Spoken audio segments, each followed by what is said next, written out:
Hello friends, आपका स्वागत है आपके अपने चैनल पर। और कल की हमारी चर्चा थी विशेष। कल मैंने आपको एक बात बोली थी निफ्टी बैंक के बारे में, और वो बोली थी कि 51,500 निफ्टी बैंक टच करेगा। और मैंने ये भी कहा था कि बेशक से आपको वीकनेस नज़र आ रही है, लेकिन अब गैप डाउन नहीं होएगा। तीसरी बात बोली थी कि 51,500 के आसपास जाके बाजार हो सकता है कि रिएक्ट कर दे नीचे की तरफ। तो हालांकि रिएक्ट नहीं किया और बाजार आज काफ़ी पॉजिटिव रहा। क्या रीजंस थे कि जो है आज पॉजिटिव रहा? देखिएगा, सबसे खास बात यह है कि एफ ने जो पोजीशंस आज बाइंग साइड में ली है, वो एक मेन रीज़न है। अब उन्होंने बाइंग साइड क्यों लिया वो बताता हूँ आपको। आज जो है बाइंग साइड जो है 1506 करोड़ की बाइंग जो है एफ ने की, और अब मात्र 1506 करोड़ की बाइंग से बाजार ऊपर उठ कर आ गया। लेकिन आज डी को पता चल गया, भाई आज एफ बाय कर रहे हैं, तुम पीछे हो जाओ। तो एफ डी को पता है कि हमें उस दिन खरीदना भाई जिस दिन एफ तोड़ेंगे। कुछ नहीं है, एफ ने जो है अपनी कुछ कॉल ऑप्शंस ऐड की थी, कल पुट भी ऐड की थी। अल्टीमेटली कॉल साइड की उनकी पोजीशंस थी। आज ये एक्सपायरी के ट्रेड्स थे। हो सकता है 200-300 पॉइंट अभी और चले निफ्टी, सॉरी निफ्टी बैंक। तो 200-300 पॉइंट निफ्टी बैंक और 150 पॉइंट जो है निफ्टी चल सकता है। लेकिन उसके बाद धड़ाम, उसके बाद जो है बाजार नहीं चलना। अल्टीमेटली मैं ये कह सकता हूँ कि बाजार के बड़े प्लेयर्स हो सकता है थोड़ा सा बाजार को और ऊपर लेके जाएं, और वो केवल और केवल अपनी शॉर्ट पोजीशन बिल्डअप करने के लिए लेके जा रहे हैं। अभी भी जो सौदे हैं अगर हम देखें तो जो प्रोफेशनल ट्रेडर्स हैं या जो प्रोप्राइटरी ट्रेडर्स हैं, उनके जो सौदे बने हुए हैं, उन्होंने भी सौदे इस तरीके से बनाए कि भाई उनको आज कॉल खरीदने के लिए मजबूर कर दिया। एफ ने आज किसको कॉल खरीदने के लिए मजबूर कर दिया? एफ ने उन लोगों को कॉल खरीदने के लिए मजबूर कर दिया जिन्होंने कॉल शॉर्ट कर रखी थी, कॉल बेच रखी थी, मंदी बना रखी थी। उनके सबके सौदे कटे, उन्होंने एक्स्ट्रा कॉल भी खरीद ली। तो हो सकता है कि अभी बाजार थोड़ा सा और ऊपर जाए और एक्स्ट्रा कॉल खरीदे। तो मुझे लगता है कि निफ्टी के दौरान 24,400 तक, पक्का नहीं है अब, कल जैसे कल मैं आपको बोल रहा था कि वहाँ तक जाएगा, अब ऐसा नहीं। 24,400 का रेजिस्टेंस लेवल है, यहाँ तक बाजार जा सकता है, पक्का नहीं है। अब जाएगा या नहीं जाएगा ये कहना बड़ा मुश्किल है। बट अब बाजार जो है, जो आज सेल ऑन राइज है, आप कहोगे कि एक ही दिन में क्यों नहीं हुआ, लेकिन अगले 2-3 ट्रेडिंग सेशन में, क्योंकि आज का जो ट्रेडिंग सेशन था फ्राइडे है, तो सॉरी थर्सडे था, कल फ्राइडे है, तो सेंसेक्स के अंदर बड़े प्लेयर्स ने अपनी पोजीशंस बना ली होगी। तो मुझे लगता है कि अगर बाजार कल गैप अप ओपनिंग होती है, तो बाजार जो है ऊपरी लेवल से सेलिंग प्रेशर देखेगा। 24,300 से 24,400 का जो है बढ़िया वाला रेजिस्टेंस है। अब बहुत सारे ट्रेडर कहेंगे कि जी 200 डेज की जो मूविंग एवरेज है उसके ऊपर बाजार बंद हो गया तो अभी शॉर्टर ट्रैप हो गए। ऐसा नहीं लगता मुझे। ये 24,400 तक जा सकता है बाजार, उसके बाद फिर सेलिंग आनी है। और बड़े प्लेयर्स ने अपने शॉर्ट्स के सौदे डेवलप करने के लिए ये ट्रेड्स लिए हैं। तो यहाँ पर भी हम देखें तो ये जो एरिया है ये एक अच्छा खासा सप्लाई एरिया है। तो 24,300 24,400 बाजार जाएगा, फिर 1-2 दिन बाद लौट के आना मंदी की तरफ है। तो वो हो सकता है कि बाजार जो अब ये ऊपर आया है ये अपनी मंदी की पोजीशन बिल्डअप करने के लिए आया है। अब रीजंस जो हैं, कोई आपको बोलेगा जी ऑटो के नंबर्स बहुत बढ़िया आ गए, इस वजह से बाजार चला है। दूसरा कुछ लोग बोलेंगे कि जो साउथ इंडियन बैंक है या सीएससी बैंक है उसमें लोन ग्रोथ बढ़िया ही, लोन ग्रोथ बढ़िया ही आनी है। लोन तो भी इंडिया में चाहिए चाहिए, हमेशा बैंकों का पैसा होना चाहिए, लोन ग्रोथ आ जाएगी। लेकिन कासा ग्रोथ नहीं आ रही है, बैंकों की एफडी से ही डिपॉजिट बढ़ रहे हैं। तो अल्टीमेटली बैंकों के कोई मार्जिन्स खास नहीं आने। और इस बार एक और चैलेंज होना है कि भाई बैंकों के रिजल्ट अच्छे बताए जा रहे हैं, लेकिन बैंकों में इस बार प्रोविजंस बढ़ सकते हैं। तो मुझे लगता है कि एक मॉडरेट रिजल्ट रहने वाले हैं। और जो बड़े प्लेयर्स हैं वो पहले पोजीशंस पिछले क्वार्टर रिजल्ट्स में आप देखेंगे तो पिछले क्वार्टर रिजल्ट से आपको इंडसइंड बैंक और एक्सिस बैंक में गिरावट देखने के लिए मिली है। तो अगर बैंकों के रिजल्ट अच्छे आएंगे तो मुझे लगता है कि इंडसइंड बैंक जो है आउट परफॉर्म कर सकता है। बट मुझे भी लगता है कि 1-2 बड़े बैंकों के रिजल्ट आ जाएं, स्पेशली जब एचडीएफसी बैंक के रिजल्ट हम देख लेंगे तो थोड़ा सा अंदेशा हमें हो जाएगा कि भाई किस तरीके से रहने वाले हैं बाजार। तो अभी प्रोविजनल डेटा 1 या 2 दिन में जो एचडीएफसी बैंक के भी आपके सामने प्रकट हो जाएंगे तो पता चल जाएगा। आज एडवांस डिक्लाइन रेशियो मजबूत थी, और रीज़न ये था कि जो आज वीकली एक्सपायरी थी निफ्टी की, तो निफ्टी एक ओवरसोल्ड था। बहुत लोगों ने दब के निफ्टी की कॉल बेच रखी थी, 10-10 15-15 रुपये वाली जो सारी कॉल हैं आज वो 200-200 रुपये में जो है बड़े प्लेयर्स ने कवर की। तो अल्टीमेटली ये जो है हमें एक वीकली ऑप्शंस का ट्रेड लग रहा था। और अगर हम देखें तो आइशर मोटर, बजाज फिनसर, बजाज, मारुति सुजुकी, इस तरीके के जो शेयर्स थे वो मजबूत थे। तो बजाज का शेयर्स वैसे भी देखिएगा पिछले पूरे साल में चला ही नहीं है। तो बजाज का जो शेयर है या बजाज फिनसर्व है, जब जब ये नीचे के लेवल्स पे होंगे, बड़े प्लेयर्स को अपने इस तरीके के वीकली ऑप्शंस ट्रेड करने होंगे, तब वो ऐसे शेयर्स चलेंगे ही चलेंगे। अब अगर हम बात करें निफ्टी बैंक 51,605 के ऊपर बंद हुआ 544 पॉइंट। 51,500 का हमारा आकलन भी था। और कल तो आग ना धुआं थी, मतलब आग या धुआं की बात मैं ही कह रहा हूँ, मतलब कल कोई कह ही नहीं सकता था कि 51,500 आज आ जाएगा। बट हमें निफ्टी में कल सिग्नल लग रहे थे, क्योंकि जिस तरीके का ट्रेड हम इंट्राडे बेसिस पे देख रहे थे, और स्पेशली मैं निफ्टी बैंक को ज़्यादा क्लोजली देखता हूँ, तो मुझे कल आभास था कि 51,500 के आसपास तक निफ्टी बैंक जाएगा और वहाँ पर हो सकता है कि सेकेंड हाफ में प्रॉफिट बुकिंग आए। तो सेकेंड हाफ की प्रॉफिट बुकिंग आई नहीं। अब यहाँ पर अगर हम देखें तो ये जो एक छोटा सा गैप है 51,800 52,000 तक निफ्टी बैंक जा सकता है, लेकिन वहाँ जाते के साथ फिर धड़ाम जो है होगा और वहाँ पर बड़े प्लेयर्स फिर मंदी बनाएंगे, क्योंकि पैसा इसी तरीके से बन रहा है। ओवरसोल्ड मार्केटों को छोड़ दो, ओवरसोल्ड मार्केट में बाइंग करो। जैसे ही बाजार एक अच्छी सी रिकवर दिखाए, न्यूट्रल पोजीशन पर आ जाए, तो 51,800 से 52,000 पे न्यूट्रल आ जाएगा। फिर बड़े प्लेयर्स मंदी बनाना शुरू करेंगे। हो सकता है 200-300 पॉइंट और भी चला जाए 2-4 दिनों में, लेकिन अल्टीमेटली बाजार में जैसी रिजल्ट सीजन शुरू होएगा, दोबारा से मार्केट शुरू हो जानी है। उसके बाद अब अपना मानना ये है कि ठीक है 51,500 तक तो अभी भी हमारी जो पोजीशंस है वो न्यूट्रल साइड है।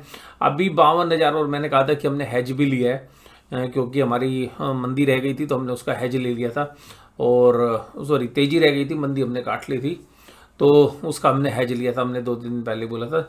अब हमें लगता है कि 52,000, 51,800 तक जहाँ बाजार जाए, 52,200 तक भी जा सकता है।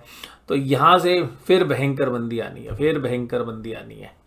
तो अब देखते हैं 500-700 पॉइंट जाएगा या नहीं जाएगा, क्योंकि तेजी खेलना थोड़ा सा रिस्की है। ऊपरी लेवल पे चला जाए तो मंदी खेलना थोड़ा सा आसान है, क्योंकि बाजार की ओवरऑल जो टोन है वो बेरिश है।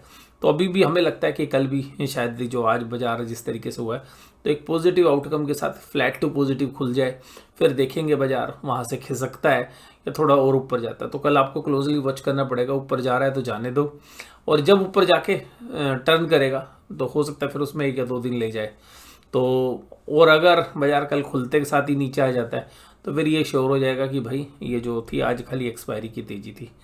बैंकों में थोड़ा सा ओवरसोल्ड थे, तो वो चलना लाजमी भी था, पूरा बाजार भी ओवरसोल्ड था, और ये टेक्निकल बाउंस आते हैं। और आज सबसे खास बात है कि एफआईज ने पलटी मार ली। तो एफआईज की पलटी मारनी थी तो बाजार तो चलना ही था, क्योंकि एफआईज तो बेचारे अकेले सेलर थे, अब वही अगर बाय करेंगे तो बाजार चलना ही था। अब यहाँ पे देखें कि 2 जनवरी में एफआईज ने स्टॉक फ्यूचर्स भी कवर कर लिए। उसके बाद जो है इंडेक्स के अंदर भी अगर हम देखें तो 2 जनवरी का जो फिगर है वो ये कह रहा है कि 11,608 करोड़ की जो 2 जनवरी का फिगर है स्टॉक फ्यूचर्स का, 11,608 करोड़ के स्टॉक फ्यूचर्स कवर कर लिए, और 2 जनवरी में 1,871 करोड़ के इंडेक्स फ्यूचर्स कवर कर लिए। तो कितनी जबरदस्त शॉर्ट कवरिंग कर ली इन्होंने। तो अब शॉर्ट कवरिंग हो गई इनकी, तो अब मारोगे किसको? तो थोड़ा सा बाजार ऊपर आएगा, दोबारा से मंदी बनाएंगे और फिर माल बेचना शुरू करेंगे।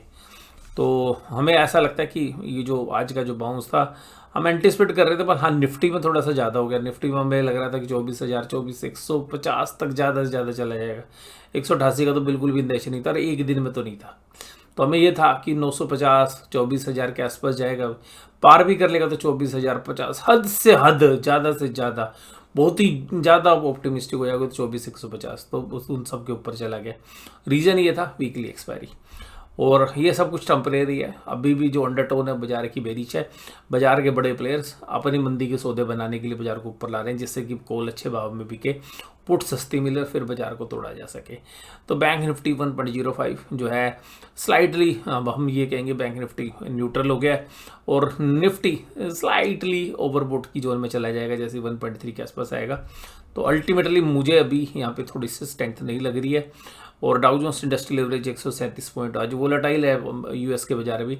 और देखिएगा जी, जो चाचा जी हैं वो दोबारा से आ रहे हैं 20 तारीख को, कार्यभार संभाल लेंगे। मैं डोनाल्ड ट्रंप की बात कर रहा हूँ। तो जो चाचा जी आएंगे तो भाई वो चाचा जी ने रोज़ टेंशन देनी है, और वो जब टैरिफ बढ़ाएंगे ना तो वो खाली चाइना पे नहीं बढ़ाएगा भैया, इंडिया पे भी इम्पैक्ट आएगा। तो अल्टीमेटली हल्ला गुल्ला जो है वो 15-18 तारीख के बाद जो है दब के होगा। तब तक हम बाजार साइडवेज टू पॉजिटिव मान सकते हैं, या एक बार ऊपर जाके बाजार नीचे आ जाए, फिर एक बार थोड़ा फिर एक रेंज में घूमता रहे। और डोनाल्ड ट्रंप आएगा तो उसने भी चुल करना है, तो बाजार को ऊपरी लेवल से गिराने में बड़े प्लेयर्स को मज़ा आता है, क्योंकि वहीं पर उनके पैसे बनते हैं। ओवरसोल्ड बाजार को पीटने में कोई फ़ायदा नहीं। तो जो मैं कह भी रहा था कि एक टेक्निकल बाउंस आना चाहिए, वो टेक्निकल बाउंस आ भी गया। अभी हो सकता है इसका फर्दर एक्सटेंशन आ जाए, और फर्दर एक्सटेंशन आएगा तो ध्यान रखिएगा कि डोनाल्ड ट्रंप आने के बाद जब वो शपथ ग्रहण कर लेंगे, उसके बाद ध्यान रखना रोज़ नोटंकी होनी है बाजार में। कभी कुछ खबर आएगी, कभी कुछ खबर आएगी, तो बाजार को स्टेबल नहीं होने देंगे वो। और उनके पहले कार्यकाल में भी हमने ऐसा ही देखा था। तो अल्टीमेटली पूरी वर्ल्ड की जो स्टॉक मार्केट है उनके लिए ट्रंप शायद ज़्यादा बढ़िया नहीं हो, लेकिन हाँ यूएस की मार्केट के लिए अच्छे हो सकते हैं। लेकिन जो ट्रेडिंग एक्टिविटीज़ हैं वो ज़्यादा यहाँ पर इंडिया के अंदर जो हमें लग रहा है, ये जो भी मूव्स आते हैं वो अब ट्रेडिंग के मूव्स आ रहे हैं, ये जो फंडामेंटल मूव्स नहीं आ रहे। तो ये जो तेज़ी मंदी हो रही है, एक रेंज में बाजार चल रहा है, ये वास्तव में एफएनओ जो ट्रेडर्स हैं उनके ट्रेड्स को जो है मैनेज किया जा रहा है। तो अल्टीमेटली जो भी अभी जो मूव्स हैं कोई इसका कोई फंडामेंटल नहीं है। रात दिन में कुछ नहीं बदला, बट बाजार ओवरसोल्ड था, ऊपर खींच लेंगे, थोड़े दिन बाद फिर बाजार गिरा देंगे। फिर जो टीवी चैनल्स है, न्यूज़ चैनल्स है, वो ढूंढ लेंगे भैया क्यों गिरा बाजार, क्यों चला बाजार। आज सुबह तक जो है ना सारे टीवी चैनल्स बोल रहे थे भाई अब तो बस बाजार के अंडरटोन बेरिश है, अब तो बहुत ऊपर जाना मुश्किल है। भैया आज ऊपर चला गया ना, सारे चिल्लाएंगे अब 2000 पॉइंट की रैली, 3000 की, अब तो नया हाई लगा देंगे, अभी हम 27,000 कर देंगे, 28,000। ऐसा नहीं चलता बाजार, ठीक है। ओवर ऑप्टिमिस्टिक भी होने की जरूरत नहीं होती, ओवर पेसिमिस्टिक भी होने की जरूरत नहीं है। बाजार को देख के प्ले करना होता है, बाजार किस तरीके से रिएक्ट कर रहा है। बाजार ओवरसोल्ड था, बड़े प्लेयर्स ने कहा भाई ठीक है, सबने कॉल बेच रखी है, सबने मंदी कर रखी है, चलो इनको फंसाओ, निकालो, गेम हो गया। थोड़ा सा और ऊपर कर देंगे लोग, ओवर ऑप्टिमिस्टिक हो जाएंगे। जब सबको लगेगा तेजी होनी है, बड़ा प्लेयर कहेगा भाई चल साइड बाजार को नीचे आने दो, ठीक है। तो अल्टीमेटली जहाँ पर आप सोचते हैं या जहाँ पर एल्गोज लगे होते हैं उनके एडवर्स जो है बाजार चलता है। और यही बाजार की ब्यूटी है कि भाई बाजार ना जो आप सोचोगे उससे अलग चलेगा। और इसका तरीका यही है कि आप अपने बाजार को डिसिप्लिन बना लो। अगर ऑप्शन सेलर हो तो एक जगह पर सारी ऑप्शंस मत बेचिए, ऑप्शंस का स्प्रेड बना ही है पूरी 3-4 हज़ार पॉइंट का। और तो फिर जो है आप थोड़ा सा कंफर्टेबल हो, अपने स्टॉप लॉस को रखिए। और सबसे खास बात है ऑप्शन सेलर्स के लिए अपनी पोजीशंस साइजिंग बहुत इंपॉर्टेंट होती है, और फिर पोजीशंस को कैसे आप चेंज करेंगे ये भी काफ़ी इंपॉर्टेंट होता है। अब देखिएगा ब्रेंट क्रूड $76 पर पहुंच गया। थोड़ी सी महंगाई तो हो गई है ब्रेंट क्रूड में, हालांकि आज निफ्टी के कॉल राइटर्स ने अपनी पोजीशन काट ली, कोई बात नहीं, ये रहेगा। तो इसको देख के लगता है कि हो सकता है 1 दिन या 1.5 दिन की तेजी अभी और रह जाए। बट बाजार में जब भयंकर लोग तेजी के मूड में आ जाएंगे, बाजार वहीं से रिवर्स करेगा। तो हमें तो खाली ये टेक्निकल बाउंस लग रहा है, टेक्निकल बाउंस थोड़ा सा और कंटिन्यू हो सकता है, बट बाजार की अंडरटोन हमें बेरिश ही लग रही है। तो हम देखते हैं ऊपर आता है तो थोड़ी सी पोजीशन हम भी अपनी मंदी की 51,800 और उसके बाद बाजार ऊपर जाएगा जैसे, तो हम अपनी मंदी की पोजीशंस दोबारा से करनी शुरू करेंगे। और मैं उम्मीद कर रहे हैं कि भाई जितना ऊपर जाएगा हो सकता है 53 भी चला जाए, उस टाइम पे देखेंगे। पर 52,200 52,300 हमें लगता है मेजर हर्डल है, यहाँ से पार पाना मुश्किल है। तो बाजार की आज जो तेजी थी उसमें थोड़ी सी और तेजी हो सकती है, और वो तेजी ठहरेगी नहीं ठहरेगी वो कहना मुश्किल है। तो बाजार देख के ही पता चलेगा। तो हमें लग रहा है कि बाजार में जो अंडरटोन है वो बेरिश है। बाजार जितना ऊपर जा रहे हैं ये सब टेक्निकल बाउंस की वजह से है, और जैसे ही जो पोजीशंस है बायर की स्ट्रेच हो जाएंगी, बाजार वहीं से रिवर्स हो जाएंगे। तो आज की इस वीडियो में बस केवल इतना। वीडियो देखने के लिए धन्यवाद। Thank you very much.